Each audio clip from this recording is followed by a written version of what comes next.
en obstetricia, diálogo con los expertos. Vamos a pasar al doctor Betular, presidente de SOCBA, quien nos va a decir unas palabritas. Doctor Betular.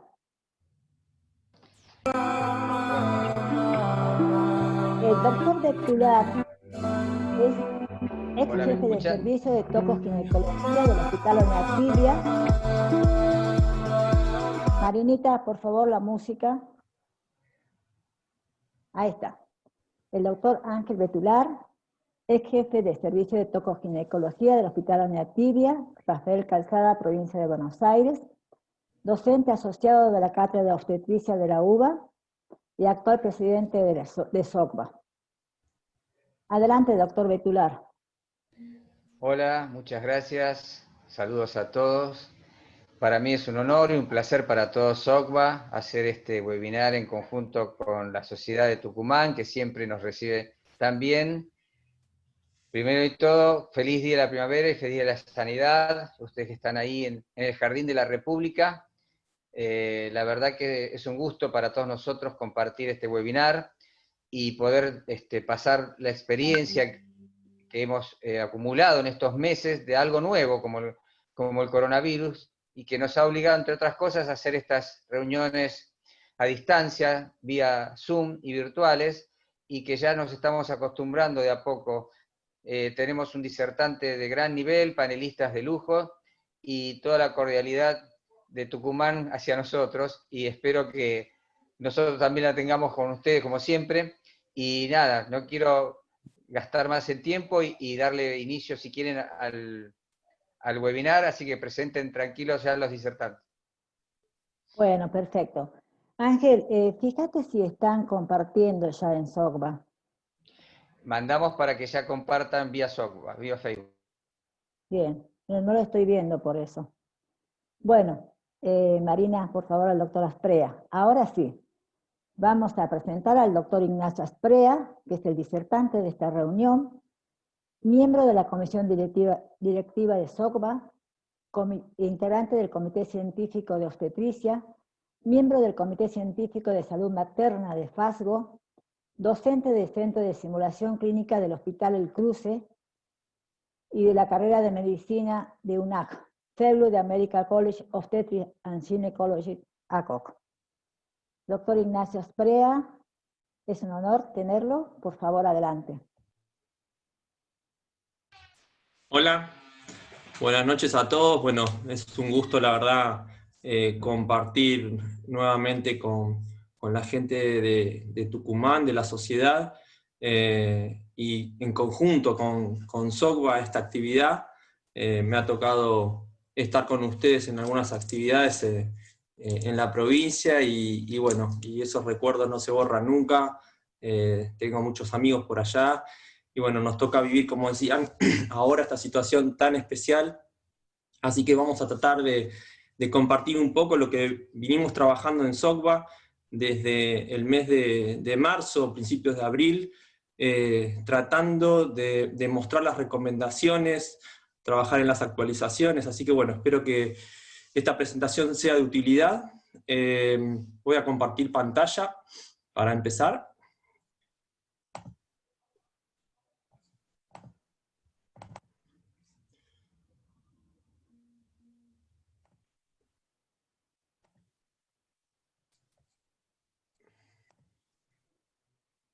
Muy bien. Bueno, la información que les voy a presentar surge de recomendaciones oficiales, de datos de estudios, y estos son de carácter dinámico, pueden modificarse según nuevas evidencias que aparezcan, y se basan principalmente en las actualizaciones de OMS, de OPS, del Ministerio de Salud de la Nación, del CDC de Estados Unidos, del CDC de China, del American College de Obstetricia y Ginecología, del NIH de Inglaterra, del Royal College de Obstetricia y Ginecología, y también de estudios surgidos de otros organismos y sociedades científicas reconocidas. Últimamente, la verdad que no han surgido nuevas recomendaciones trascendentes desde mediados de agosto. Constantemente, unos meses atrás, teníamos que estar actualizando, así que bueno, creo que estamos al día con mostrar las evidencias. como les comentaba antes, en mayo, el 16 de mayo tuvimos la primera reunión, el simposio virtual de SOCBA, relacionado con COVID. Bueno, fue la verdad que un webinar bastante productivo, con muchas preguntas. Luego también realizamos una publicación con SOCBA que estuvo relacionada con este tema, junto con la doctora Silvia Ferroni, con el doctor Marcelo Correa. También trabajamos con un simulacro y análisis en conjunto con el Hospital del Cruce y con SOCBA, donde analizamos estos casos y estuvimos discutiendo. También se realizó una publicación que está disponible en la página de FASGO, en el Comité de Salud Materna, que tiene que ver con las recomendaciones de COVID-19 y embarazo para la atención en los servicios de obstetricia. Así que bueno, les hago mención de todas estas recomendaciones si quieren visitarlas después de esta charla. ¿Cuál es el contexto? Bueno, todos saben ya a esta altura que el COVID-19 es un coronavirus, que es un virus común en humanos y animales, que antes cuando estudiábamos este tipo de virus era un virus realmente inofensivo prácticamente.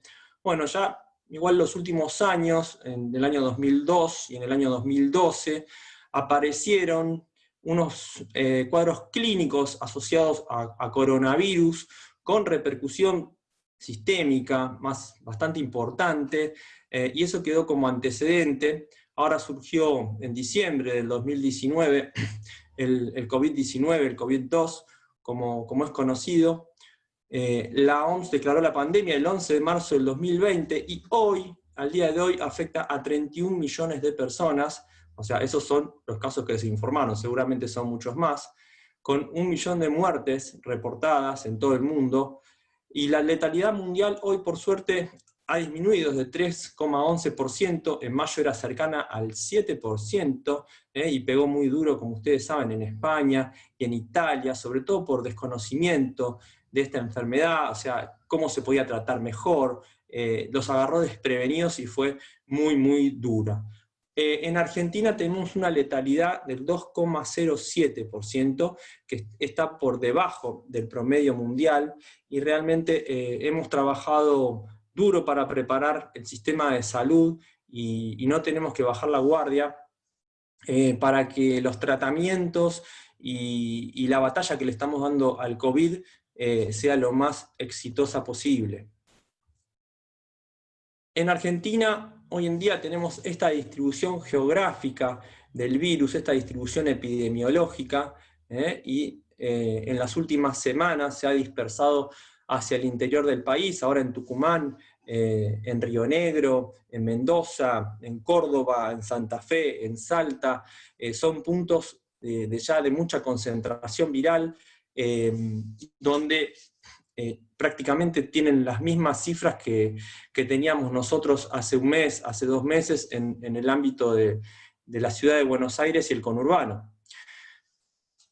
Con respecto a la letalidad, todos saben, ya es bastante conocido, pero no viene mal volver a aclararlo dentro del contexto, que es la línea azul, la línea celeste que tenemos aquí, que a medida que van pasando los años, ¿sí?, empieza a aumentar la letalidad, subiendo por encima del 5, del 10%, sobre todo cuando se traspasa la 6ª década de la vida, y cerca de los 70 y los 80 años la letalidad puede llegar hasta un 20%.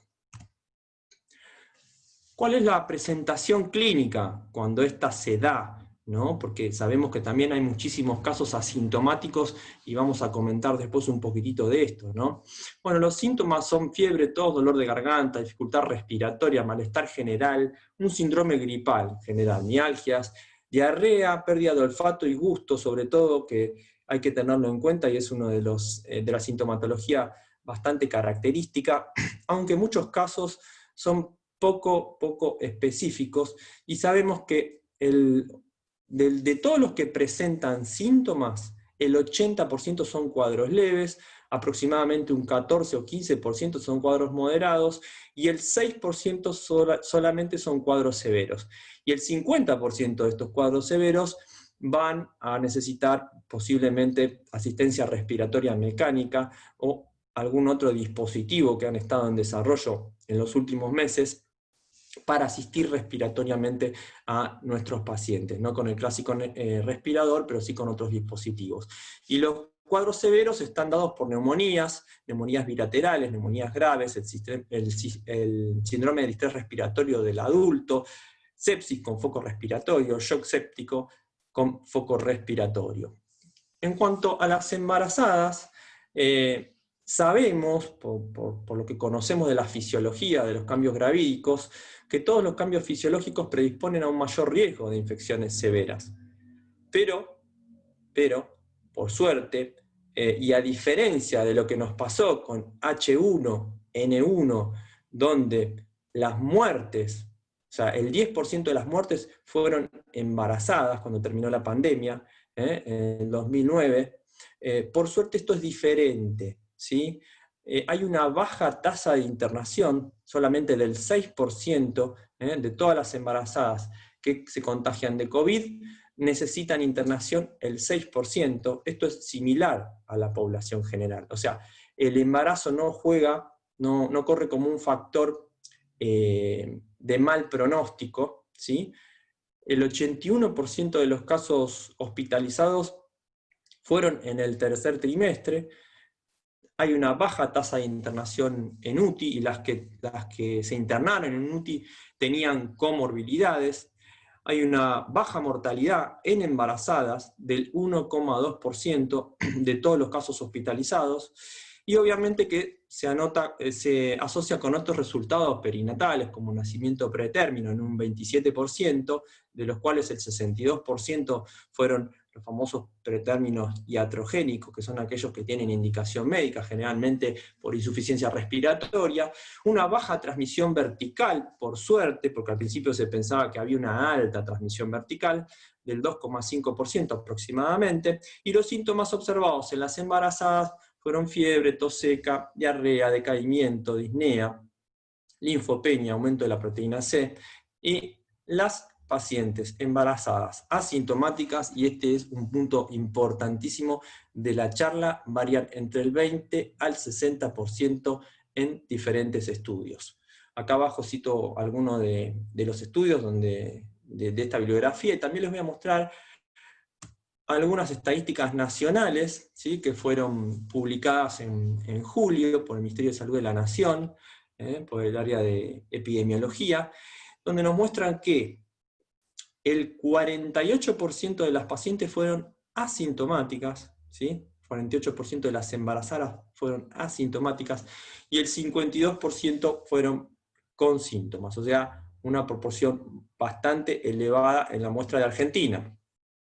Y con respecto al cuadro clínico, bueno, los síntomas preponderantes sobre 161 casos analizados, bueno, por encima de 100, a ver, el dolor de garganta, la cefalea intensa, que es un síntoma típico, la fiebre, ¿sí?, y la tos. Después, en menor proporción, tenemos las mialgias, las artralgias, la anosmia, la diarrea, la taquipnea, pero bueno, los 4 de abajo serían los síntomas principales hallados en las embarazadas argentinas que presentaron síntomas.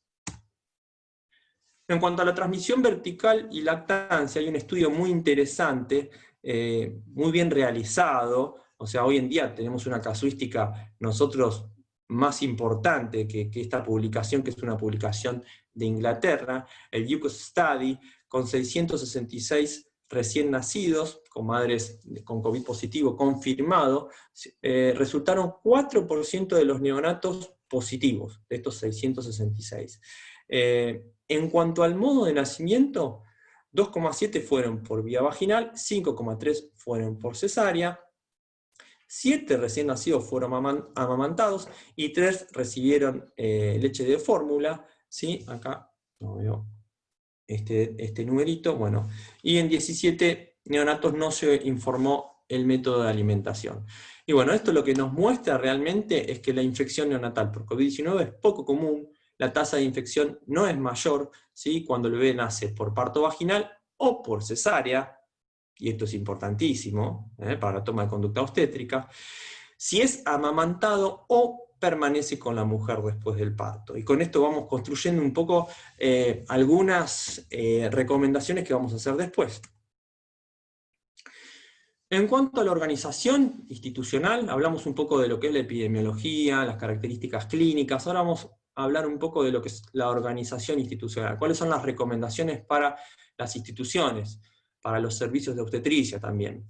Bueno, dentro de lo que es la organización institucional y el comité de emergencia de toda la institución, que está integrada por el director del hospital, los jefes de servicio, bueno, el comité de infectología, bueno, tenemos el comité de infecciones, tenemos el subcomité perinatal.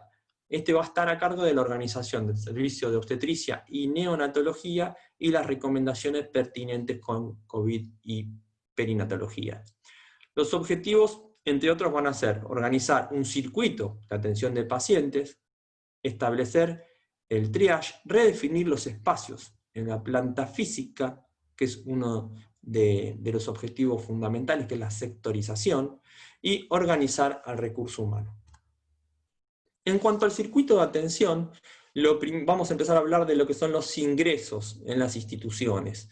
O sea, hoy en día, en la mayoría de las instituciones de Buenos Aires, tanto de Ciudad de Buenos Aires como de la provincia de Buenos Aires, se han unificado las puertas de ingreso, al igual que en la mayoría de las ciudades grandes del mundo que empezaron con la epidemia, ¿no? Hay controles de acceso en la institución y también es bueno, dentro de lo que es el área perinatal, mantener y hacer aún más estricto el control de acceso en el servicio de obstetricia, que ya existía en la mayoría de los servicios para seguridad de los recién nacidos.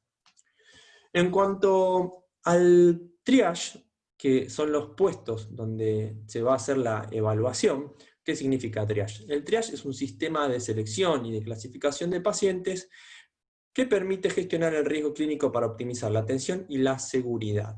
Es un concepto de emergentología, pero ahora está muy en boga y es fundamental para el manejo del ingreso de los pacientes a la institución. ¿Cuál es el objetivo? Identificar los casos sospechosos, implementar aislamiento y seguridad de aquellos casos sospechosos, informar y direccionar al área destinada, indicar el circuito y administrar un barbijo a aquel caso sospechoso, si no lo tuviese, ¿no? Porque hoy en día obviamente la recomendación es que todo el mundo circule con barbijo. Entonces sería identificar, aislar e informar al servicio correspondiente. ¿Dónde se realiza? Bueno, como dijimos, en la puerta del ingreso. ¿Quién lo realiza? Un profesional de la salud, entrenado y con los materiales necesarios. ¿Y cómo se realiza? Con una anamnesis dirigida a los antecedentes y a los síntomas, y también con la toma de temperatura. Con respecto a la circulación y a la señalización, es un aspecto muy importante que hay que tener en cuenta para que no se mezclen los pacientes y se aumente la seguridad, se disminuya el riesgo de contagio dentro de la institución. Hay que diagramar y señalizar el circuito de pacientes, de los sintomáticos y de los no sintomáticos. Esto es una foto, por ejemplo, del Hospital El Cruce, donde todo el paciente con sospecha de COVID es direccionado a través de la línea roja. Y también se ha hecho en muchas otras instituciones. Lo mismo que los carteles que muestran tanto los consultorios, que son restringidos para pacientes con sospechas de COVID, como otras áreas también que son de uso exclusivo.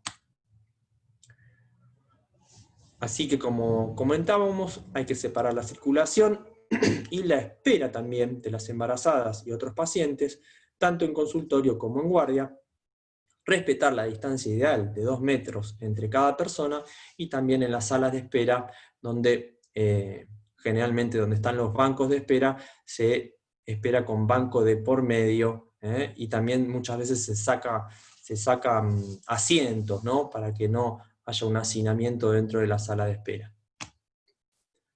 Esto es un ejemplo, ¿sí? de una reorganización de lo que es el ingreso y la circulación de los pacientes que llegan a un servicio de emergentología. Muchas veces las guardias obstétricas están integradas a las guardias generales, otras veces están en pabellones distintos, tiene que ver con la organización de la planta física de cada institución.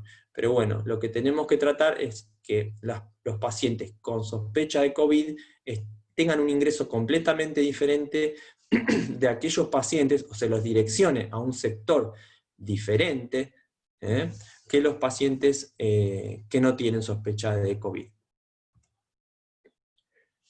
Entonces, resumiendo un poco lo que hablamos hasta acá, bueno, tenemos un acceso único en la institución donde se va a hacer la evaluación inicial obligatoria a todas las personas, tanto los pacientes como los acompañantes, que lo denominamos triage.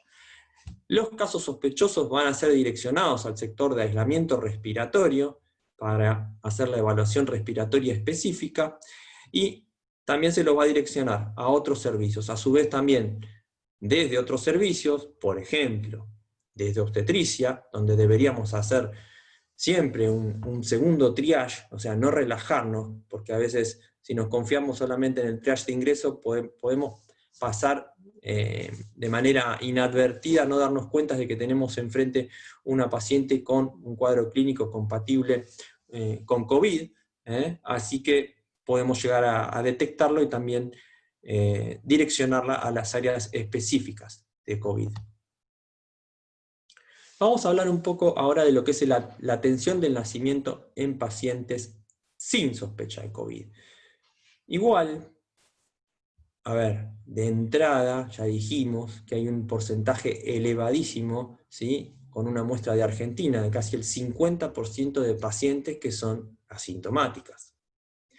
Por lo tanto, siempre vamos a usar equipo de protección personal adecuado, ¿sí?, un equipo de protección personal de clase 3, ¿sí? El paciente obviamente tiene que estar con barbijo, siempre debemos mantener siempre la distancia, excepto durante la examinación clínica, y permitir el acompañamiento durante el trabajo de parto, durante el parto, de un acompañante no sospechoso, y cumplir con la legislación vigente de los derechos de los padres y de la persona recién nacida, que es la ley 25.929.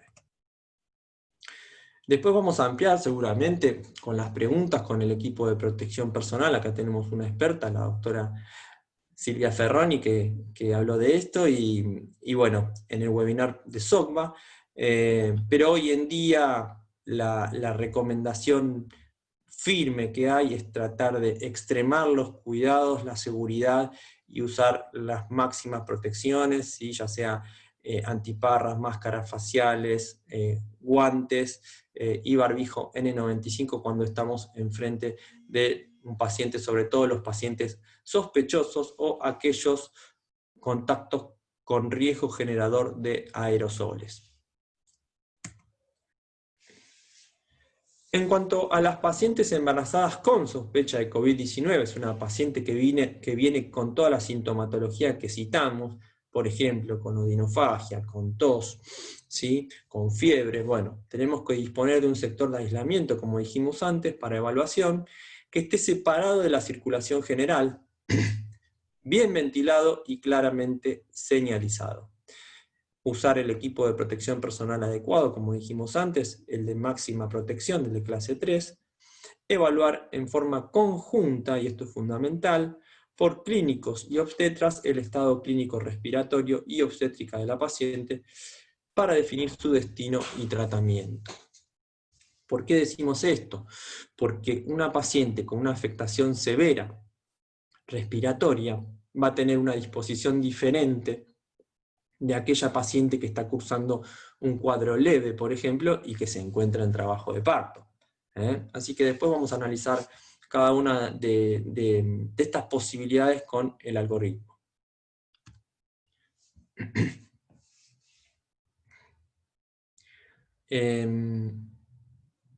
Obviamente tenemos que disponer también en el sector de internación del servicio 1 o 2 salas, inicialmente, porque ya depende la demanda que haya y la estadística que tengamos de pacientes con COVID positivo. Para el aislamiento de estas pacientes también deberíamos disponer dentro del centro obstétrico de prepartos y de partos de un sector específico para el aislamiento, ¿sí? Y para asistir el parto de estas pacientes, y permitir el acompañamiento durante el trabajo de parto y durante el parto de un acompañante que no tenga sospecha de COVID, o sea que esté asintomático, para cumplimentar con los derechos de los padres y de la persona recién nacida, como dijimos antes, la ley 25.929.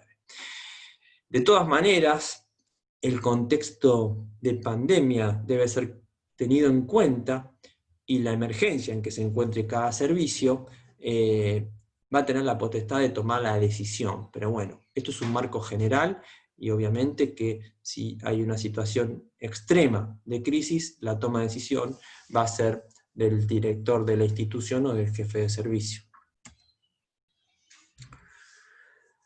Se deberá evitar entrar y salir del ambiente en aquellas pacientes que están en sala de partos, por ejemplo, o en sala de dilatantes con sospecha de COVID o con COVID confirmado, para minimizar las posibilidades de diseminación viral. No se deberá ingresar la historia clínica o otros elementos que puedan llegar a funcionar como fomites, como elementos transportadores después de virus hacia el interior de la institución. Y obviamente que acá la figura de abajo a la izquierda, donde esto, muchos que hacemos obstetricia hemos estado en salas de parto muy concurridas y hospitales escuela. Bueno, realmente esta imagen no la vamos a poder tener por mucho tiempo. Deberíamos tener, sobre todo si es una paciente con sospecha de COVID, la máxima protección y minimizar también la cantidad del personal expuesto. Y con respecto al algoritmo de manejo de estas pacientes en la guardia obstétrica, vamos a analizarlo un poco, a recorrerlo. Algunos lo conocen. Este algoritmo está publicado en la página de SOCBA ya desde hace algunas semanas. Al ingreso vamos a hacer el triage de ingreso de la institución, y aquellas pacientes sin sospecha de COVID, bueno, se le va a hacer una evaluación inicial, se le va a hacer atención del motivo de consulta según la normativa existente en el servicio.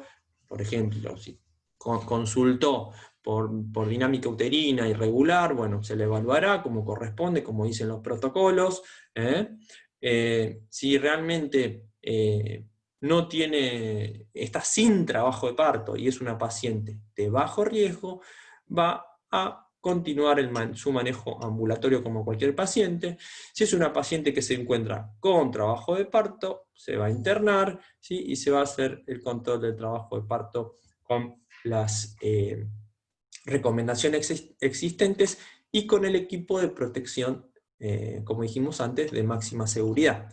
En aquellas pacientes con sospecha o COVID-19 confirmado, bueno, como dijimos antes, se va a hacer la comunicación al servicio desde el ingreso del hospital, un traslado seguro, o sea, hay que despejar el área, y hay que ir por la zona demarcada para el traslado de los pacientes con sospecha de COVID. O sea, no es bueno que nos crucemos con 50 personas, ¿no?, trasladando a esta paciente desde la puerta del hospital al servicio. Hay que hacer el aislamiento en el servicio de obstetricia, en una sala de preparto, como dijimos antes, una sala de dilatante, ¿sí? Y las medidas de bioseguridad y el equipo de protección personal de clase 3. La evaluación inicial, bueno, por un lado la evaluación obstétrica, ¿sí?, que va a ser una evaluación fetal y materna, como siempre realizamos al ingreso, y una evaluación clínica que vamos a mirar un poco en detalle. Hay que hacer un examen físico y respiratorio de manera obligatoria, medir la saturación de oxígeno, y este es un ítem muy importante porque muchas pacientes vienen caminando y la saturación es lo que va a marcar muchas veces la conducta en estas pacientes, la toma de decisión, a ver para dónde seguimos. También se plantea ante un examen físico o falta de aire, ¿sí?, ante ruidos patológicos respiratorios o mucha sintomatología respiratoria, realizar imágenes. Hoy en día la recomendación, más que la RX de tórax, es la TAC, de tórax, a pesar de que la paciente esté embarazada, pero, digamos, se plantean las dos. Y esto es, obviamente, influye muchísimo según el examen respiratorio, ¿no? Vamos a realizar un laboratorio de ingreso, el hisopado nasofaringeo es fundamental, para confirmar este caso sospechoso. Si la paciente está sin trabajo de parto, no tiene compromiso respiratorio y es de bajo riesgo obstétrico, bueno, podemos llegar a hacer un manejo ambulatorio de esta paciente, con el seguimiento correspondiente que se está haciendo a distancia con las pacientes de COVID, y luego la citaremos cuando no tiene síntomas para un nuevo control obstétrico, o la citaremos cuando corresponda, si ya es un embarazo de postérmino, para el control correspondiente. Y si tiene compromiso materno, ¿sí?, y no está en trabajo de parto, bueno, va a necesitar internación en servicio de clínica médica o en la unidad de terapia intensiva, según el estado clínico que tenga, y ahí debemos evaluar la edad gestacional y realizar maduración pulmonar fetal, si corresponde.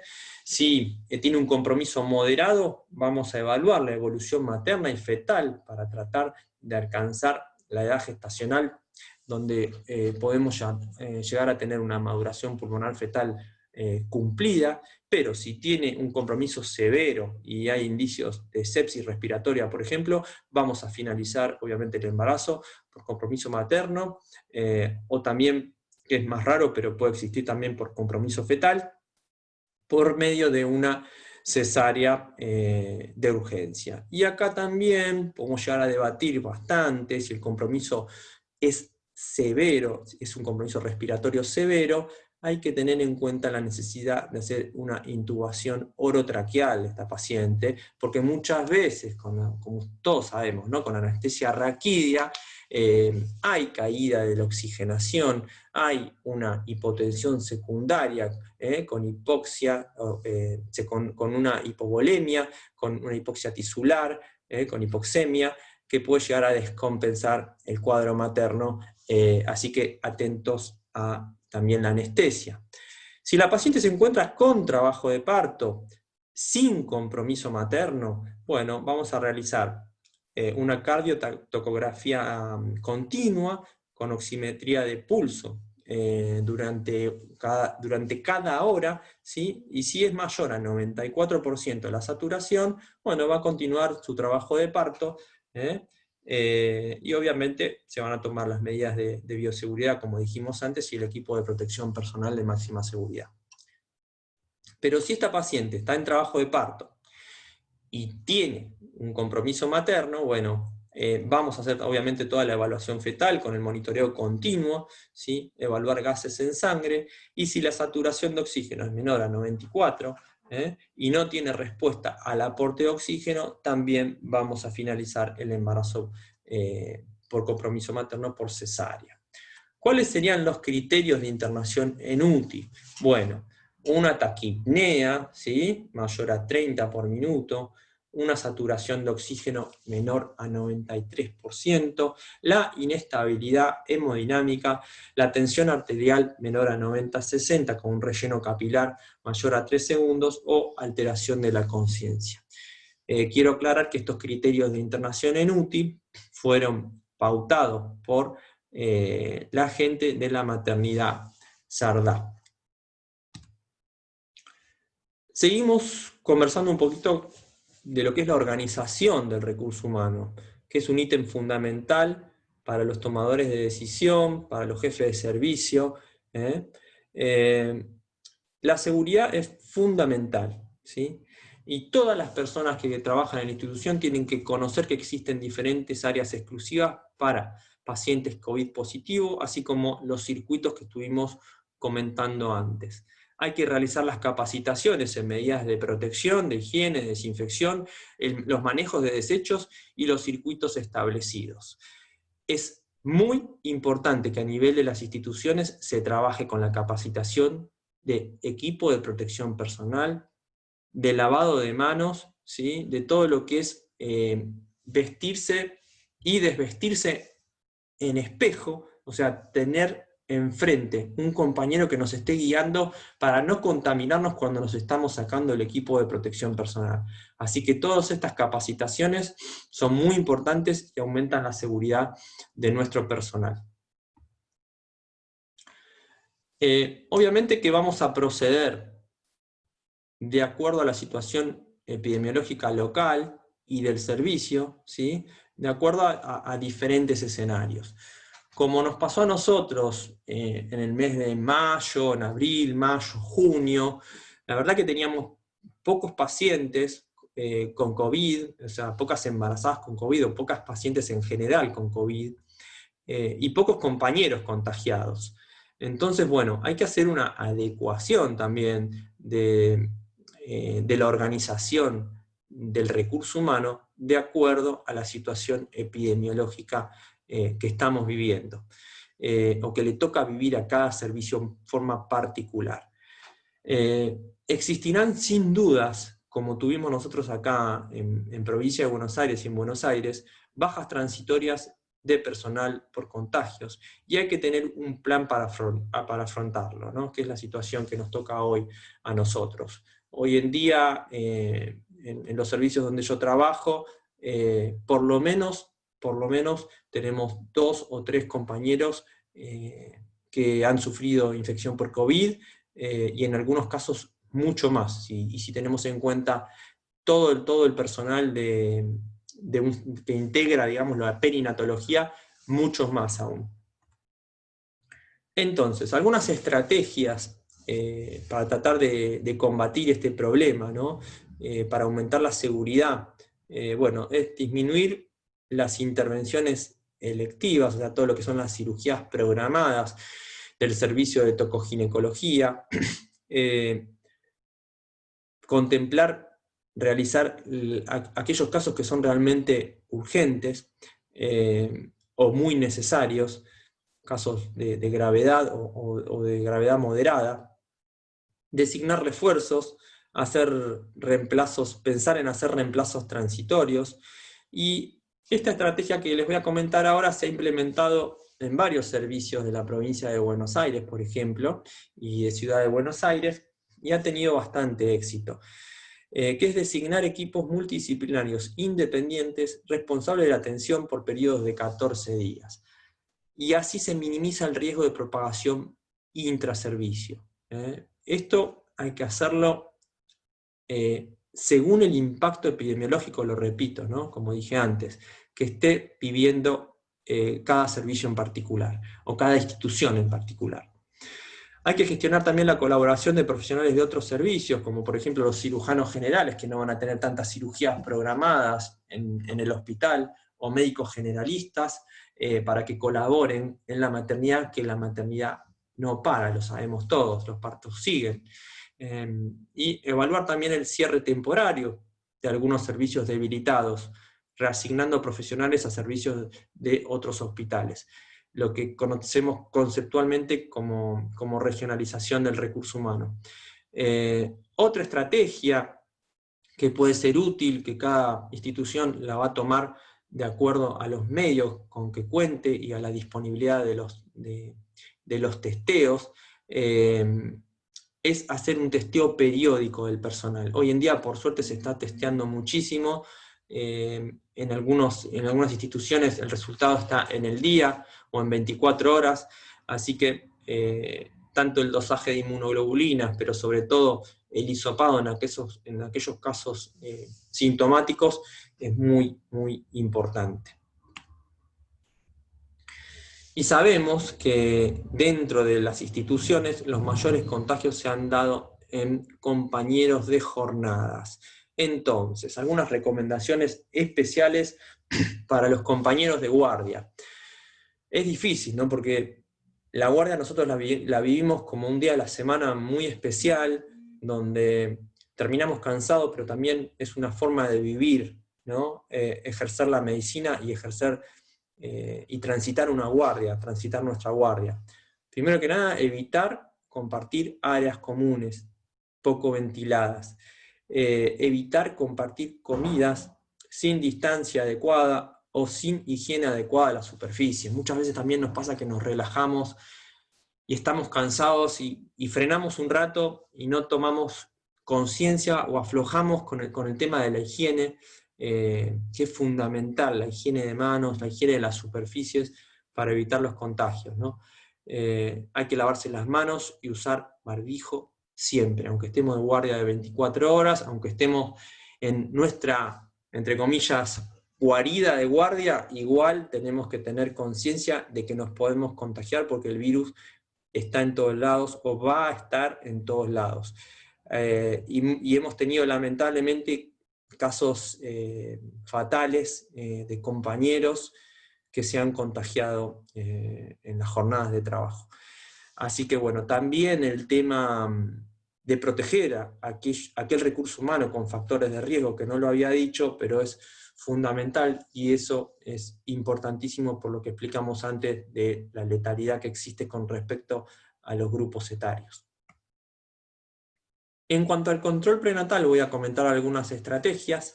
Lo ideal es realizar el control prenatal de manera descentralizada de los hospitales de nivel 2 o de nivel 3, en lo posible. ¿Por qué? Para tratar de no amuchar a las embarazadas.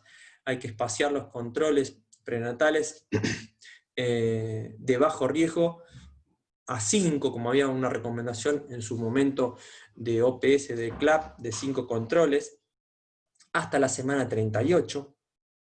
Luego sí vamos a hacer un control semanal, ¿no? Como está estipulado, porque sabemos que también después de la semana 38 empieza a aumentar el riesgo de complicaciones comunes del embarazo. Así que el control semanal después de la semana 38 lo tenemos que seguir haciendo. Lo que sí podemos espaciar es lo que es previo a la semana 38.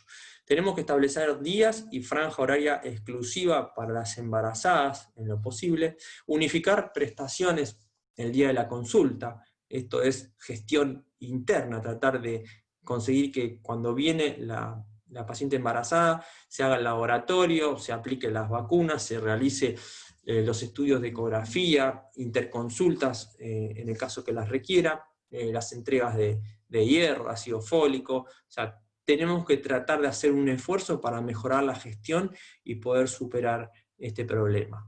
Reorganizar y facilitar los turnos telefónicamente o medidas alternativas digitales, dar las pautas de manejo también en la internación, o sea, explicarle también a la embarazada cómo están funcionando las cosas, cómo está funcionando el servicio. Capaz es una paciente que nosotros la atendimos 2, 3 partos en el hospital, y bueno, este parto va a ser diferente, y la gente ya a través de los medios está muy informada, pero nosotros tenemos que explicarle cómo va a funcionar nuestro servicio.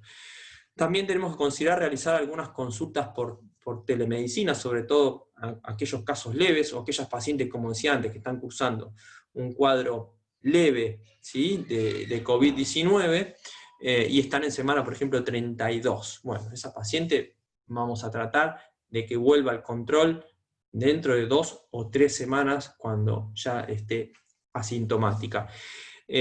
Todo esto es un montón, y son un montón de cambios, ¿no? Y yo también cuando lo leí por primera vez, o cuando se empezaron a armar las recomendaciones, decís, ¿cómo hacemos para que un servicio se adapte de esta manera?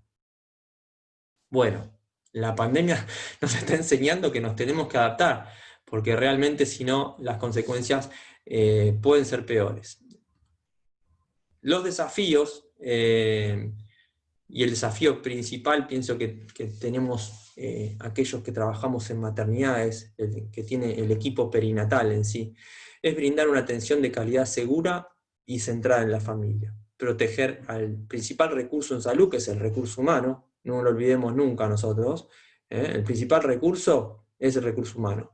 Promover la seguridad como prioridad, mantener la cultura de la organización, buscando mejorar la calidad en todo proceso de atención. Eso no tenemos que bajar los brazos, porque estamos formados, y nuestro amor, digamos, por la profesión que hacemos es o sea, cada vez trabajar mejor y mejorar la calidad, estimular el respeto y la protección de los derechos de la madre y del niño, o sea, no escudarnos en este problema como para volver 30 años atrás, ¿no?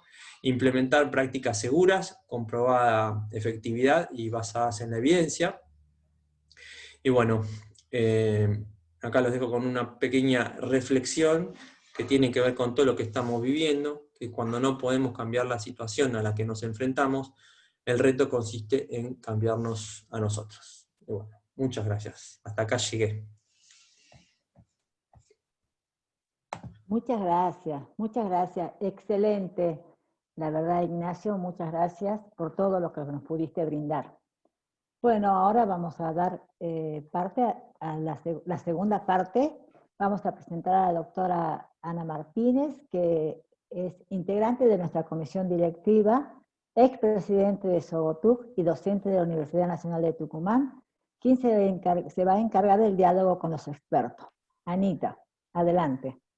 Bueno, muy buenas noches. Antes que nada quiero presentar a los expertos quienes van a formar parte de esta mesa panel, la doctora Silvia Ferroni, el doctor Horacio Crespo y el doctor Marcelo Correa Viera. Bueno, los tres son integrantes de la comisión directiva de SOCBA, quienes justamente SOCBA con quien estamos realizando este webinar conjunto.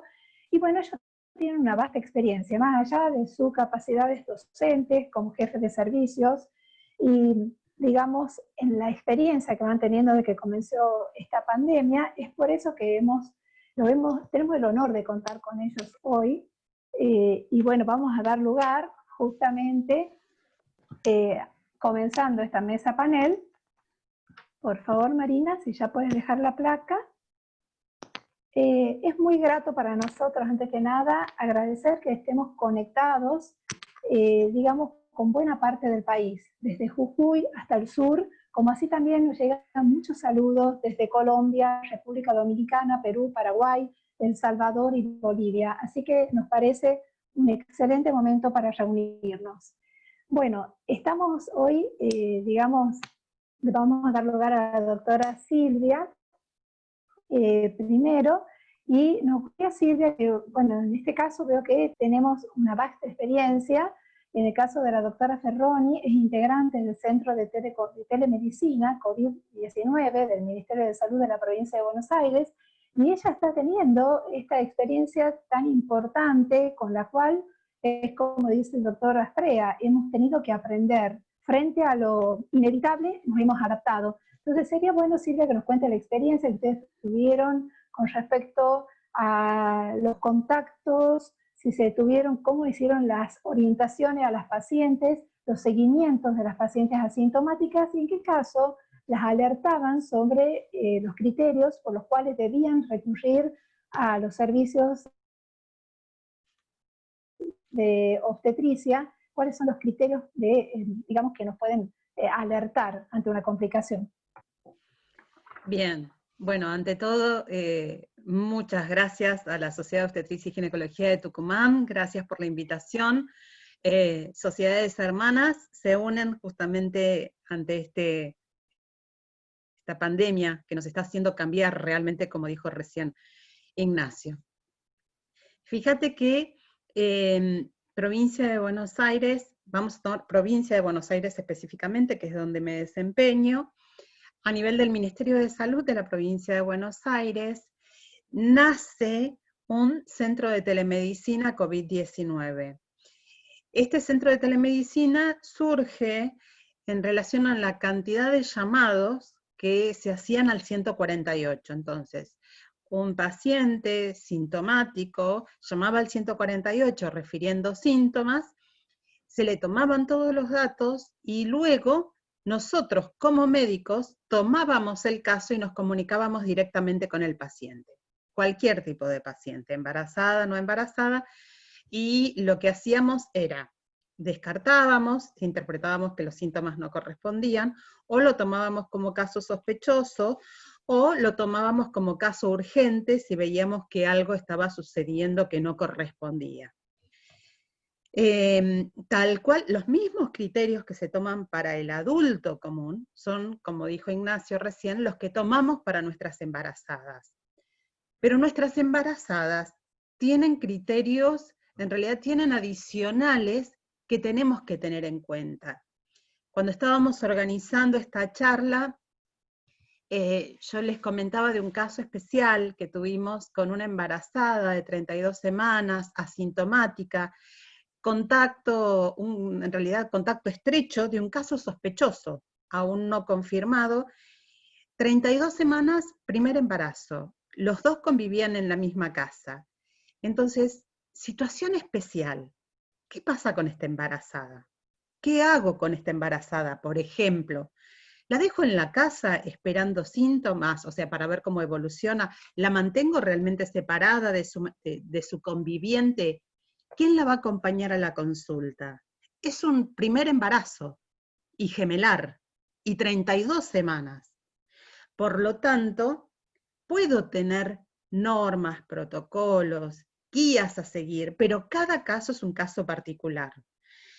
Esta embarazada transcurría su embarazo sin ningún tipo de problemas, pero sin embargo, dada la situación, decidimos una internación social. La internamos, la hisopamos, primer hisopado da negativo, y tal cual, pero Ignacio lo describió, la estadística que presentó de los 161 casos, a las 48 horas de tenerla internada, un embarazo que en realidad estábamos controlando, obviamente con todas las precauciones, con todos los elementos de protección personal, comienza con una astenia importantísima. Lo único que tenía era astenia. Obviamente uno podría sugerir, no, son 32 semanas de un primer embarazo, gemelar, la situación con el marido, y bueno, en realidad el quinto día luego fue rehisopada, y en ese rehisopado da positiva la paciente. Fíjense, otra de las cosas que comentamos siempre en nuestras reuniones con infectología, es prestar atención a quién hace el hisopado y la técnica que utiliza en hacer el hisopado, porque no todos respetan el protocolo como corresponde, no todos, y lo que se recomienda es, de ser posible, que el que haga el hisopado sea la misma persona para que utilice la misma técnica, de ser posible. Así que en realidad toda esta situación nos genera así, tenemos un manual del usuario, como presentó Ignacio, pero vamos buscando los detalles en cada uno de los puntos. Es algo muy importante a tener en cuenta. Y en referencia a lo que decías, Nacho, de los elementos de protección personal, algo que quiero que quede constancia. Muchas veces nos ponemos un camisolín directamente dentro de los elementos de protección personal para proteger la ropa con la que estamos, un camisolín descartable. Prestar atención al largo de ese camisolín descartable que vamos a utilizar. Recordar que tiene que quedar por debajo de la rodilla. Y recordar que sobre el calzado no puede ir una bota corta de protección para el calzado. La bota tiene que ser alta y tiene que llegar a media pierna. Si no, no estamos cumpliendo con las normas de protección personal, las EPP3, que estábamos comentando recién, que son las de seguridad. O sea, prestemos atención a cada detalle. No es cualquier bota, no es cualquier camisolín. Y otra de las cosas, para tener en cuenta, el camisolín impermeable. Es caro, el hidrorrepelente, pero lo podemos en realidad suplantar con la clásica, porque llega un punto en que si estamos con un alto número de nacimientos, los elementos de protección personal no dan abastos, pero no por eso vamos a dejarlos de lado. La clásica bolsa de consorcio grande que la armamos tipo poncho y la colocamos por encima de la ropa. De todo lo que más quiero que quede es que vamos a atender a una paciente asintomática, sospechosa o confirmada. Pero lo primero que tenemos que proteger es a nosotros, personal de salud.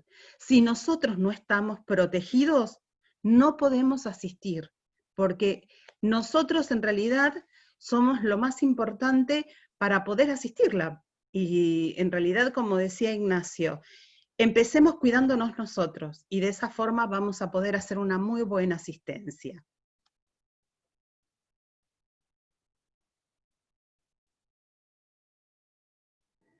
Muy bien, muchas gracias, Silvia. Ahora, No, bueno, por favor. vamos a dialogar con el doctor Horacio Crespo, con el profesor. Aparte, los tres son, digamos, tienen su experiencia docente, pero nos interesa muy mucho cuál es la experiencia que tuvieron en el servicio.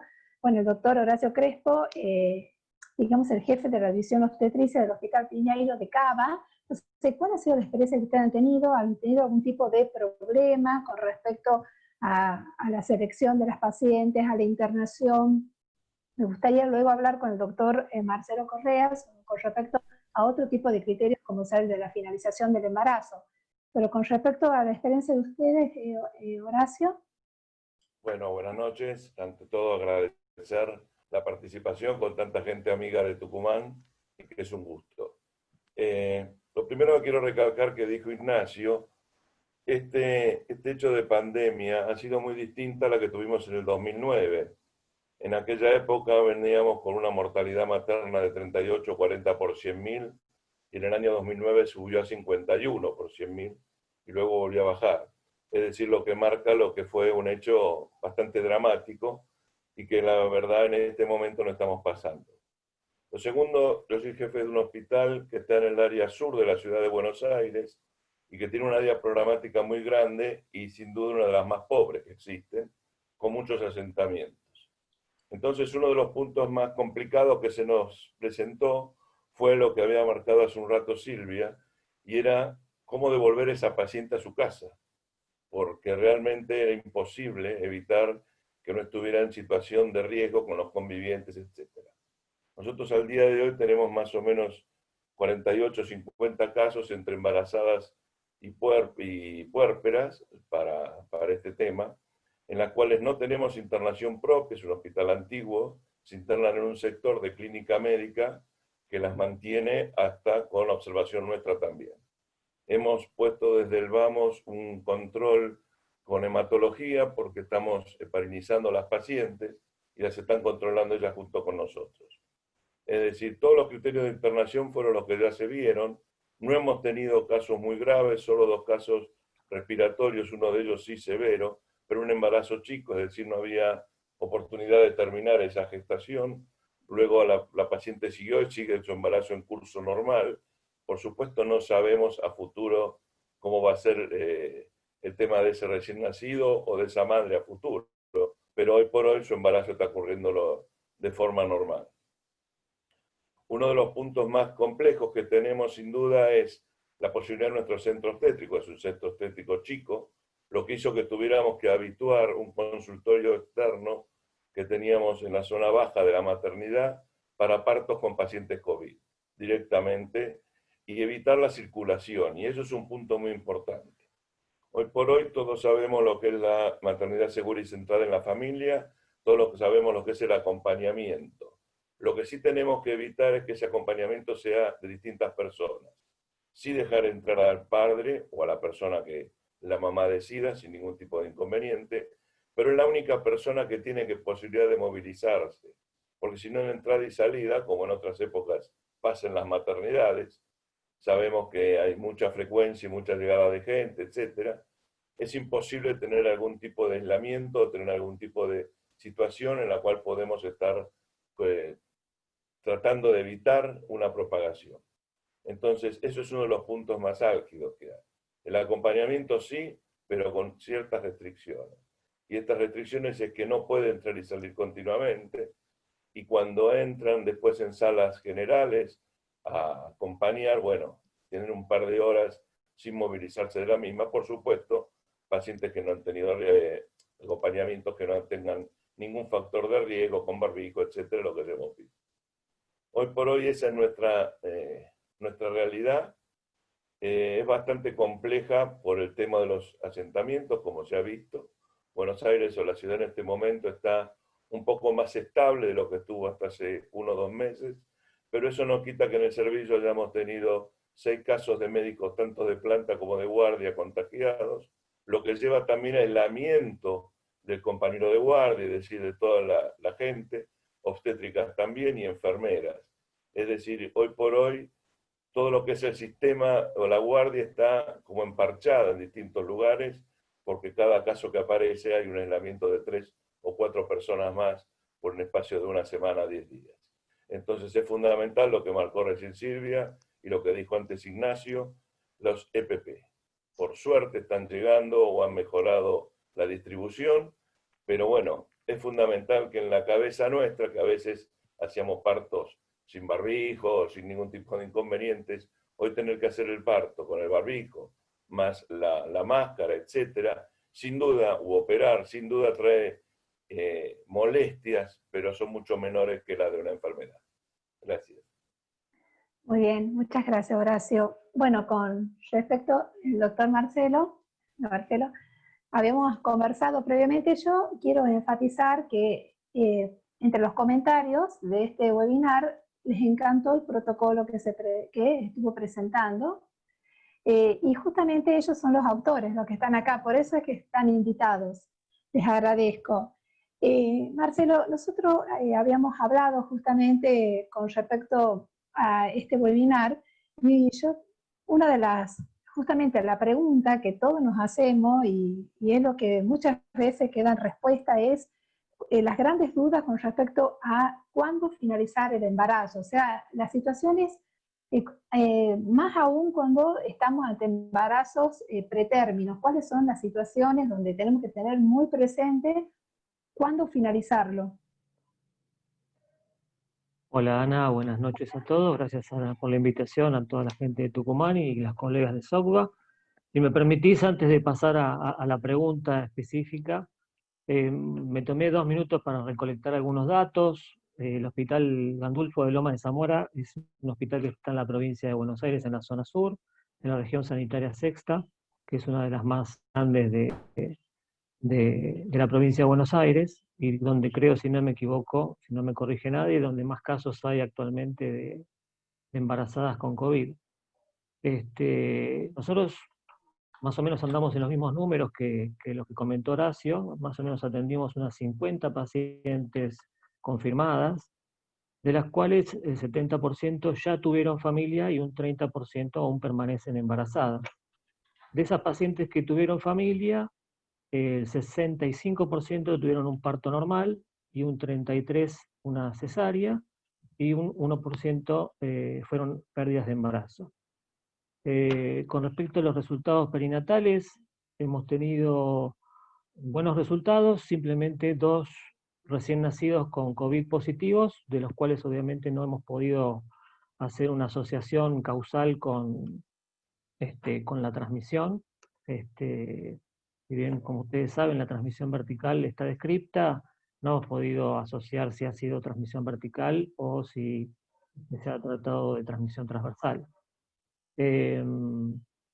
Sí hemos tenido un resultado, 2 fetos muertos, cosa que nos golpeó un poco fuerte, sobre todo una paciente de término de 40 semanas que se diagnosticó durante la mañana, de 39 semanas, bien digo, y el monitoreo de la tarde había dado normal, y de repente, bueno, no sintió que se moviera el bebé, y bueno, la fueron a ocultar, los latidos estaban muy bajitos, entraron a operar, y lamentablemente el bebé nació fallecido, con un desprendimiento completo de la placenta y un síndrome de Cuvelier que terminó en histerectomía. Es decir, todo un panorama malo con una paciente sin hipertensión, sin ningún signo que hiciera sospechar esto. No quiere decir esto, obviamente, que el COVID se asocie a este tipo de malos resultados, pero sin embargo, sí, estudiando un poquito, este tipo de patologías se veía mucho con el MERS, que es un familiar del SARS-CoV-2, así que son cosas como para ir teniendo en cuenta. A mí me parece que, si bien obviamente tener mucha bibliografía y evidencia del resto de los países, sobre todo de Europa, que son los primeros que han pasado por esto, me parecería muy, muy interesante que nosotros en Buenos Aires y en Argentina vayamos haciendo nuestra propia descripción de los inconvenientes que tenemos con el COVID, para tener nuestra propia estadística, ¿no? Siempre eso me parece que es importante, y porque además uno escucha en la provincia de Buenos Aires, sobre todo, que cada vez se encuentran más casos de muerte materna. Es difícil asociarlo específicamente, no echarle la culpa al COVID, pero bueno, me parece que si entre todos nos juntamos para ir viendo la casuística, podemos eventualmente tener mayores conclusiones. Con respecto al trabajo que vinimos haciendo nosotros, me pareció, o me parece a mí, muy importante que lo señaló Ignacio desde el comienzo de la charla, tanto la sectorización, el triage, todo ese protocolo que perfectamente mencionó Nacho, es fundamental, y nosotros a esta altura, con las simulaciones que hicimos propiamente en el trabajo, con la gente de neonatología, con las guardias, practicar sacarse el EPP, sacárselo 20 veces, ponérselo, que uno va limando ciertos errores, el trabajo en espejo, como dijo Ignacio, es muy importante. Digamos, es un trabajo en equipo, y a veces viste que en medicina el trabajo es medio chapucero, pero me parece que para esto en particular, donde la seguridad, como dijeron todos, y en eso coincidimos todos, la seguridad del personal, de todo el recurso humano es fundamental. No quiero decir lo principal porque queda como feo, parece que la paciente no lo fuese, pero no. Nosotros nos tenemos que cuidar todos, y es trabajo de todos hacerlo. Entonces creo que eso es lo más importante para poder seguir hacia adelante. Otra cosa importante que me parece que tendríamos que ir viendo con el paso del tiempo son algunas cuestiones de secuelas a mediano y largo plazo, que obviamente todavía no las vamos a poder ir viendo, pero que en muchos países, sobre todo los que ya llevan un poquito más de tiempo que nosotros, están empezando a ver, si bien no tenemos embarazos ni en recién nacidos todavía datos, son datos que me parece que van a estar relevantes. Y con respecto a la pregunta que me hiciste, en realidad lo traía yo a colación, el tema de cuándo decidir la finalización de un embarazo, que está claro en el algoritmo. Obviamente tanto la descompensación materna como la descompensación del recién nacido son sin duda el motivo esencial para finalizar un embarazo, sobre todo la alteración de los parámetros maternos, ¿sí? Que uno no debe dejar de controlarlos en ningún momento. La saturación de oxígeno que mencionaba hoy Nacho es fundamental, porque hemos tenido pacientes que entran caminando sin ningún síntoma, no están taquipnéicas, no tienen prácticamente síntomas respiratorios, pero cuando uno la satura, te puede dar una sorpresa. Y eso es muy importante. Entonces, esto lo digo sobre todo porque trabajando todos los días uno va viendo colegas, algunos temerosamente, otros porque no quieren tener una mala experiencia, o porque han escuchado que en otro hospital que pasó esto, que pasó lo otro, tenemos como una conducta más activa de lo necesario, y eso, bueno, obviamente va a generar mayor cantidad de cesáreas, mayor cantidad de partos pretérminos que quizás no lo necesiten. Y respecto a los datos de parto pretérmino, que se menciona en mucha bibliografía como una de las consecuencias habituales, nosotros de todos los nacimientos que tuvimos, que creo que les mencioné que son 29 de las 50 pacientes, solo una fue pretérmino, el resto fueron embarazos de término normales, así que también sería un dato a tener en cuenta, si esto es que se cumple en todos los casos, o quizás con un N más grande podamos tener un dato más relevante al respecto. Muchas gracias. Entre las preguntas del auditorio, bueno, hay varias, pero una es con respecto a la heparinesis, digamos a dar heparina de bajo peso molecular. O sea, si se la da a la paciente internada, o bien la paciente que está en su domicilio, también está indicado recibirla, por cuánto tiempo, y cuándo, digamos, dejar de administrar la misma. Le doy paso al que quiera contestar. Bueno, no, la heparina la estamos usando 40 unidades en internación, y con hematología se tiene en cuenta lo del dímero D para cuando se va de alta, según los valores, seguir cuánto tiempo. Normalmente una semana más, es decir, cumplirían un periodo de casi 15 días. Por supuesto, después uno tiene que estar pensando que llegado al término hay que suspenderla. Bueno, todo lo que ya sabemos de heparina previa a un parto o una cirugía. Pero más o menos es el periodo de tiempo. Tratamos de que se vaya con unos días más de uso de heparina. Perfecto. ¿Alguna otra opinión? Silvia, el doctor Betular. Doctor Betular, le damos quería aclarar, o no aclarar, tenemos que tener en cuenta todos los profesionales que estamos abocados, es absolutamente novedoso, que todos los tratamientos que se están realizando son absolutamente empíricos. Eso hay que tener cierta cautela, porque la realidad y verdad de hoy puede ser una trágica mentira de mañana. No hay una evidencia científica a pleno de los medicamentos que se están utilizando, pero sí es obvio que tienen un valor experimental y que muchos de ellos están resultando efectivos en un número de pacientes que todavía no podemos evaluar realmente el impacto. Sin ir más lejos, recordarán que una de las primeras drogas utilizadas en Estados Unidos, incluso cuando empezó el tema en Nueva York, fue la hidroxicloroquina, que ya está absolutamente descartada en todos los pacientes por sus efectos adversos. Es decir, es evidente que estamos haciendo esfuerzos para buscar la fisiopatología, cómo actúa este virus, que todavía nos parece bastante un camaleón que se disfraza de cualquier tipo de fisiopatología, y se busca por todos lados con muy buenas intenciones, y bueno, a veces con buenos resultados, otras no tanto. Así que tenemos que tener mucha cautela, y el tiempo nos dirá, como dijo también el doctor Correa, cuando tengamos un N y una evidencia científica muy apropiada. También piense que, si yo no me equivoco, casi en ningún lugar del mundo se está haciendo las pruebas con doble ciego. Son todos trabajos donde, ejemplo, se aplica plasma aparentemente con muy buen resultado, pero nunca se sabe, no se sabe la evolución de los que no se aplica plasma. Es decir, es muy dinámico esto, y quizás tengamos respuestas.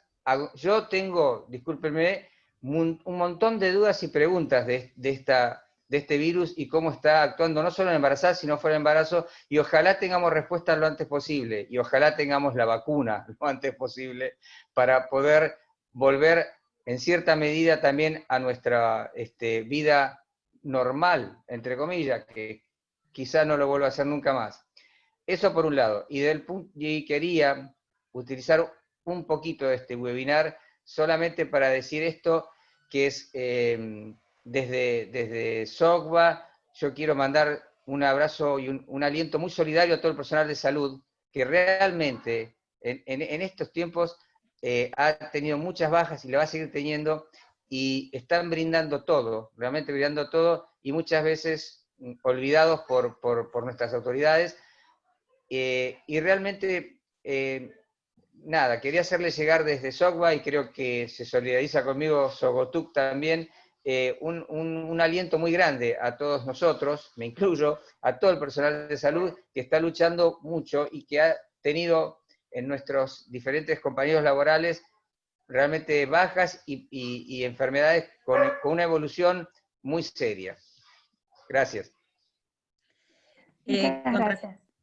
Con respecto a lo que decía Ana, en realidad quiero dejar un mensaje que es en nombre de todos. Y es: eduquemos a nuestras pacientes para que no se automediquen. Que no se automediquen. No hay recetas magistrales, si no las estaríamos usando. No hay fórmulas o combinaciones porque sobre todo en grupos de WhatsApp y en todo ese tipo de cosas, hay difusión de recetas mágicas para curar, para prevenir, y hay dos cosas que son fundamentales. La prevención se hace desde casa, y es en el momento en que traspasamos la puerta usar el tapabocas, el lavado de manos, y obviamente evitar tocarnos los ojos, porque nuestras manos van a estar siempre contaminadas. Y por otro lado, con respecto a la medicación, fíjense que el signo capital que teníamos era la temperatura. Y si se empiezan a automedicar, con antitérmicos, antibióticos de amplio espectro y con todo ese tipo de cosas, van a estar tapando el cuadro realmente y van a llegar en estadios más avanzados con la enfermedad, que realmente va a estar mucho más complicada. Así que es una gran tarea de cada uno de nosotros, equipo de salud, el educar a la población para que no se automedique y que consulte, porque esto es grave. Yo quería hacer un comentario, ¿me permitís, Ana? Un comentario Sí, con respecto a algunas características clínicas de la letalidad, que no lo comenté antes. Y la letalidad en las embarazadas se asocia mucho a pacientes de más de 35 años, a las comorbilidades como la diabetes, la hipertensión, al sobrepeso, como en general ocurre en obstetricia, ¿no? Pero bueno, hay que tenerlo en cuenta. Y también hay un estudio que fue publicado en una revista europea, creo que es en el Acta de Obstetricia y Ginecología de Escandinavia, sobre un estudio en Irán sobre 9 casos letales, donde muestran los tratamientos también, donde, como decía Ángel, hay mucho de empirismo. Y bueno, acá hay 2 cosas fundamentales. Nosotros, los casos severos, la toma de conducta, sobre todo de continuar la gestación o no, las características clínicas de la enfermedad, lo tenemos que conocer muy bien, pero el trabajo tiene que ser en equipo con los terapistas y con los clínicos. Es fundamental, porque ellos son los que manejan estos cuadros respiratorios severos, y lo que mostraba este trabajo, que lo estaba comentando recién, es que las pacientes que más días sobrevivieron, y aquellos casos severos que pudieron sobrevivir a la enfermedad, fueron aquellas que, bueno, tuvieron administración de plasma, ¿sí? Y de corticoides, porque hubo otro grupo de pacientes que se trataron en abril, en mayo, que fallecieron y tuvieron un desarrollo muy severo y muy letal de la enfermedad, muy corto. O sea, fueron aquellas que las trataron, por ejemplo, con hidroxicloroquina, digamos, con todo esto que se sabe hoy en día ya que no tiene una eficacia clínica de ninguna manera.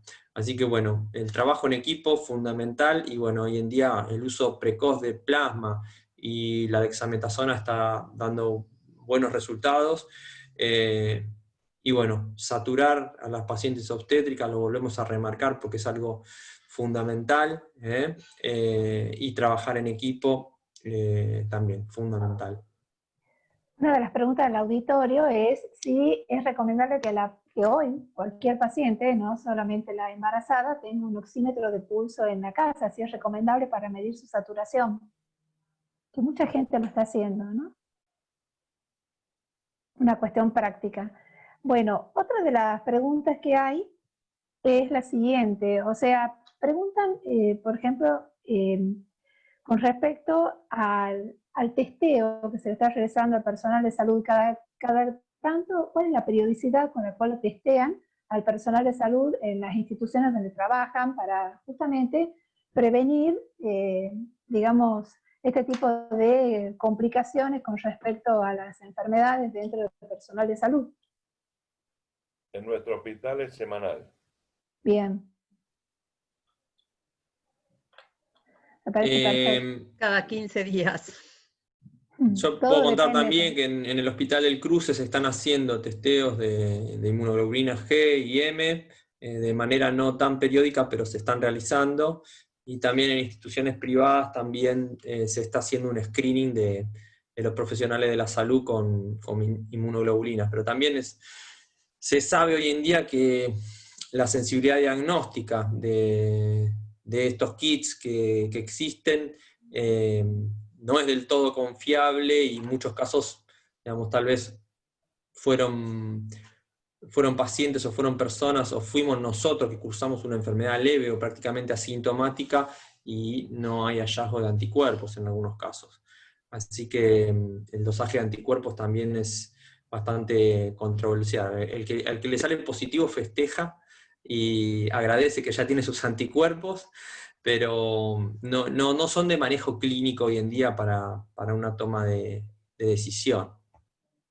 Una de las preguntas, en el caso de la doctora Adriana Álvarez, a quien la saludo, es en el caso de aquellos recién nacidos que fueron COVID positivos, ¿cómo se le hizo el diagnóstico? ¿Si fue por PCR y al cuánto tiempo del nacimiento se le revisó si fue así el testeo? En el caso de que vos presentaste de los recién nacidos positivos, Ignacio, Sí, ese trabajo es un trabajo que bueno, lo conocemos también con Marcelo, con Horacio, que estuvimos trabajando con Silvia mucho este tema. Es un trabajo inglés de 666 casos, sí, y es hisopado, nasofaringio por PCR, y bueno, la verdad que fue bastante baja la positividad, ¿no? Como comentábamos antes. ¿Cómo era la pregunta, Ana? ¿Algo más? ¿Comentaron de Sí, ese tema? ¿al cuánto tiempo hacían? Si se lo hacía inmediatamente al nacimiento o se tardaba quizás una semana o más para que se llegue a ese diagnóstico, si eso estaba consignado dentro de la literatura. Porque claro, todo esto es nuevo y obviamente es como dice el doctor Betular, son cosas que vamos aprendiendo sobre la marcha, hay estudios que todavía no hay ningún estudio que realmente tiene una alta evidencia científica, porque la mayoría son ensayos, o sea, se está investigando sobre la marcha. Entonces, bueno, esa es la limitación y uno se va adaptando.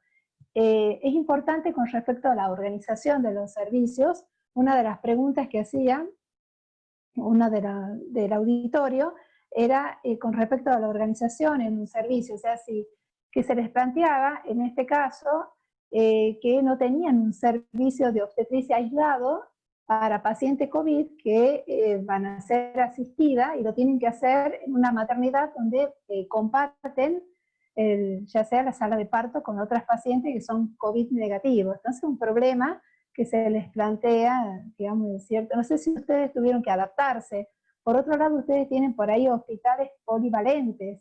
Nosotros contamos con hospitales que son monovalentes, que son maternidades. Entonces, el acceso a la clínica, al hematólogo para el polivalente puede ser un poco más fácil.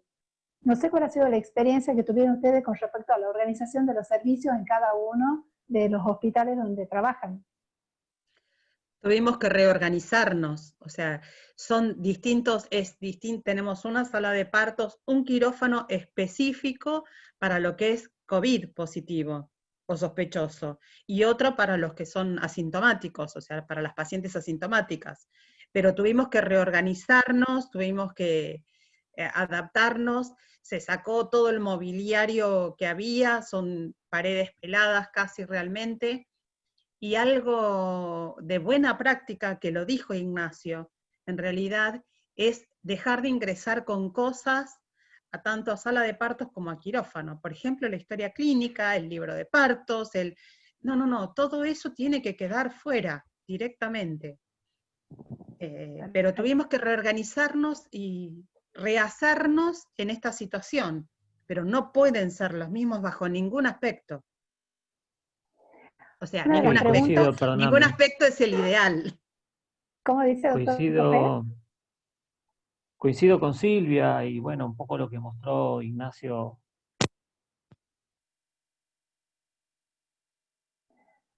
Hay problemas con el micrófono del doctor. ¿Hola? Sí, ahora sí. ¿Ahí me escuchan? Sí, perfecto. Decía que obviamente que es un trabajo extra pensar en cómo reorganizar todo lo que es el servicio, la atención de guardia, la atención. Nosotros en nuestro caso, por ejemplo, somos...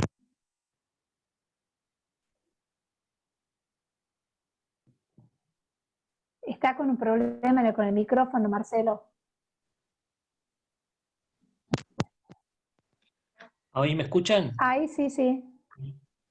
¿Ahí me escuchan? Bueno. Sí, perfecto. Decía que es un arduo trabajo, la sectorización y la organización obviamente requiere de muchos componentes. En nuestro caso, al ser un hospital de tercer nivel, tuvimos que derivar en parte al segundo nivel las pacientes de bajo riesgo, algunas actividades programadas, algunos consultorios, pero bueno, nos quedamos con todo lo que es la derivación COVID de Lomas de Zamora.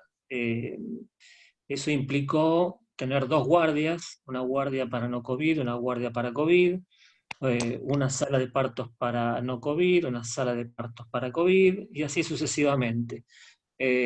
Nuestro quirófano, digamos, es el quirófano general, con lo cual también tuvimos que tomarle parte al quirófano del extremo que pega justo al lado del nuestro, y tomamos ese para tener una gran sala de partos y atención ahí, armar con la gente de neonatología, organizarnos en todo lo que es el trabajo en el sentido de llamar con mucha atención, cambiarse lleva mucho tiempo, vestirse lleva mucho tiempo, desvestirse bien lleva mucho más tiempo. A veces hay que armar dos equipos de neo, los que vienen a hacer la recepción y los que se llevan al bebé. Bueno, nada, uno le va buscando la vuelta, nada, digamos, fácil, pero creo que como decía Horacio, Ignacio, y bueno, creo que pensamos todos lo mismo, trabajando en equipo, con todos los servicios que están relacionados con el nacimiento, se logra, lleva su tiempo, obviamente, pero nada, estamos todos agotados, obviamente, ese es uno de los, me parece que vamos a tener que hacer algún chat para descargar psicológicamente, pero nada, es también un desafío, ¿no? Acá hay una pregunta de la doctora Reinaga, el doctor Crespo, que pregunta lo siguiente: cuando el familiar acompaña a una paciente con COVID, ¿le solicita un consentimiento informado para ingresar a la sala de parto? Es una pregunta a propósito de un caso que pasó en Córdoba, que hubo un problema. No sé si estás, Horacio, interiorizado. No, nosotros sobre no que se solicitaba un consentimiento informado. No, consentimiento no. Por supuesto que el familiar pasa por un triage para entrar a la maternidad, y cualquiera de las situaciones que pueden producir la duda no pasa directamente, lamentablemente no tenemos otra opción. Y eso es lo que contesta... Y una vez que pasa... Sí, perdón. Una vez que pasa a sala de parto, bueno, se lo viste de la misma manera que se lo vestiría a los que hacemos la cirugía. O sea que en ese sentido no ponemos el pero no, consentimiento al menos no. Y eso contesta a la pregunta de la doctora Godoy, que justamente si había un caso de sospecha del acompañante, si se le permite ingresar o no, y obviamente no se le permite. ¿Y cuál sería el elemento de protección personal que tiene que tener el acompañante de la parturienta? Lo esencial para poder estar, digamos, cumpliendo esta ley del acompañamiento, que es la 25.929. Bueno, él va a tener barbijo de los dos tipos, porque le damos hasta un N95 y un barbijo común, más el camisolín, más las botas, más gorro, etc. Es decir, pero lo importante es que posiblemente cuando entre, no lo tengamos todo el tiempo dentro de sala de partos. Entonces, a veces lo dejamos entrar, o será que la entrada será sobre el final o sobre el expulsivo.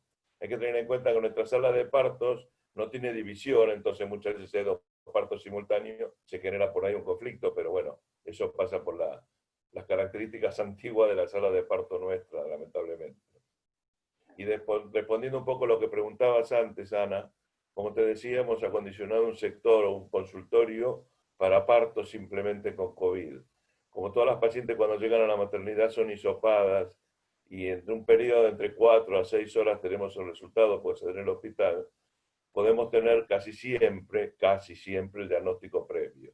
Y las cirugías se hacen en otro quirófano, no se hacen en lo que es el centro obstétrico, sino en quirófano central, que también está acondicionado para estas pacientes.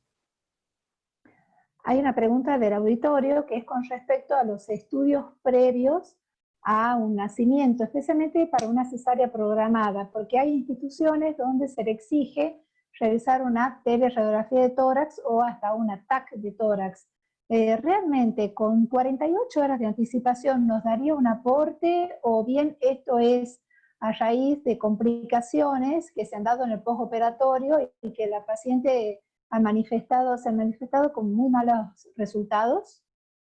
No sé cuál es la experiencia que ustedes tienen con respecto a este pedido que se puede estar dando, digamos, como norma en ciertas instituciones, y es lo que están refiriendo acá en el auditorio. Ante todo, la teleradiografía de tórax no es útil. ese es el punto número 1. Por otro lado, reservamos las tomografías, en realidad no las hacemos de rutina, por lo menos en el sector donde yo me desempeño, bajo ningún aspecto, salvo que la paciente esté sintomática. Si la paciente está sintomática, es taqueada, sea la edad gestacional que sea. Eso sí, porque es la forma que tenemos de ver el compromiso. Pero no se hace como protocolo prequirúrgico aún para una cesárea programada, bajo ningún aspecto. Lo que les hace es, como decía Ignacio, el triage. El triage al ingreso, el triage y después toda la evaluación y el control, y ya hacer saturación en el piso es una rutina en todas las pacientes, en todas las asintomáticas, porque uno es asintomático hasta que se demuestra lo contrario. Pero bueno, eso sí, pero para nada como protocolo prequirúrgico. No sé los chicos qué opinan. En sus instituciones. Es fundamental tener bien claro que en las embarazadas dijimos que casi el 50% son asintomáticas. Dentro de las sintomáticas dijimos que más del 80% van a ser cuadros leves. ¿Sí? Entonces tenemos que tener en cuenta eso, pero posiblemente estamos... Realmente si vamos a hacer una tomografía axial computada para una embarazada con un cuadro leve, estamos desperdiciando un recurso y haciendo un mal uso de la tecnología, ¿no? Así que bueno, el testeo es fundamental en todo caso, y el uso del ATAC es para aquella paciente que está asintomático. No nos olvidemos de la clínica es soberana, ayer, hoy y siempre, y la evaluación conjunta también en aquella paciente que está sintomática. Y le estamos agregando que este aparatito que no lo teníamos tan en cuenta nosotros, sobre todo los que tenemos ya varios años de obstetricia, que es el saturómetro, y saturar a todas las pacientes, como decía Silvia, ¿no? Una de las preguntas... Yo coincido totalmente con los dos, no lo hacemos de rutina para nada. Bueno, es importante aclararlo. Con respecto a, por ejemplo, una paciente COVID positiva que se le realizó el parto, esta paciente está en un buen estado de salud, o sea, es una paciente asintomática. Es una paciente que venía en etapa de aislamiento. ¿Ella termina el aislamiento en la institución donde tiene el parto o lo puede terminar el aislamiento en su casa? Esta es una pregunta de la licenciada Yerena Albaquiaro, del Hospital del Este de Tucumán. No sé cuál es la experiencia que tienen ustedes en esos casos. Sí, no, nosotros en nuestro caso, si la paciente es asintomática y cumplió con el puerperio y digamos, lo obstétrico puramente dicho, más el recién nacido, están en condiciones de alta y tiene condiciones en su domicilio de continuar con su aislamiento, perfectamente puede continuar su aislamiento en domicilio, siempre que pueda cumplir con estas condiciones, ¿no?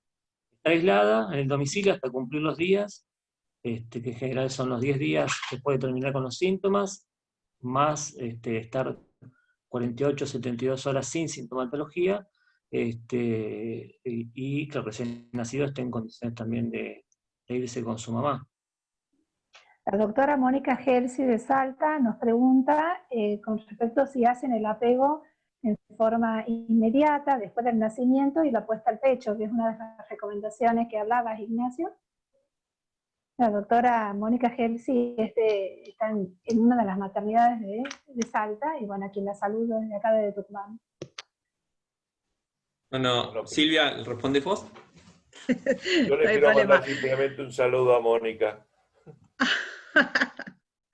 Bueno, en realidad la mamá va a estar con barbijo, con los barbijos como corresponde, puestos durante todo su parto, y se respetan los tiempos exactamente igual, apego pela-piel, esperar para la ligadura del cordón, o sea, no tenemos otro inconveniente.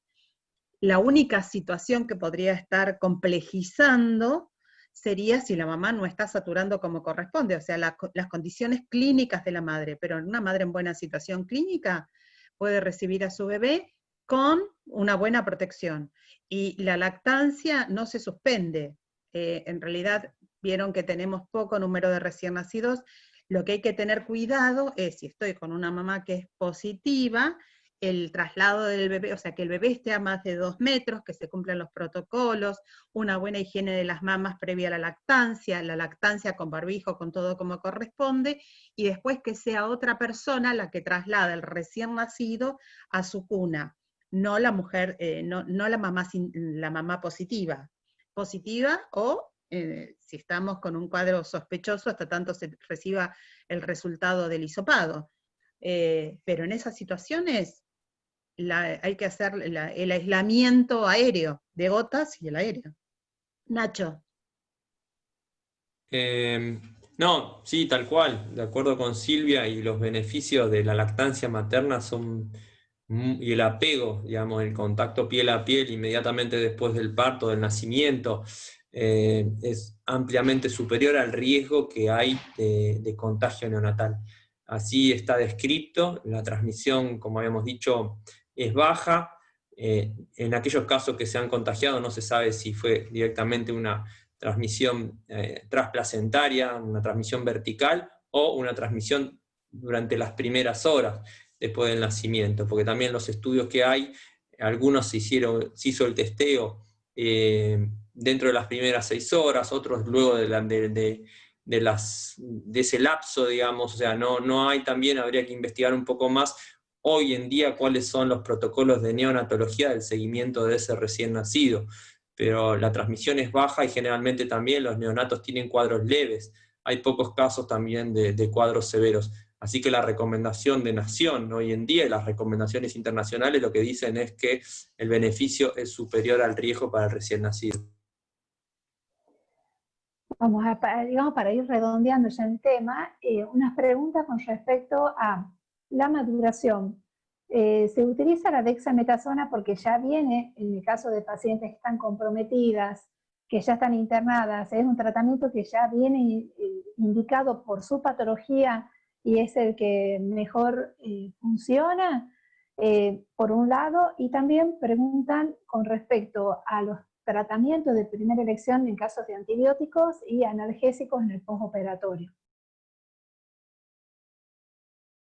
Con respecto al uso de corticoides, ahora seguís vos, Marce.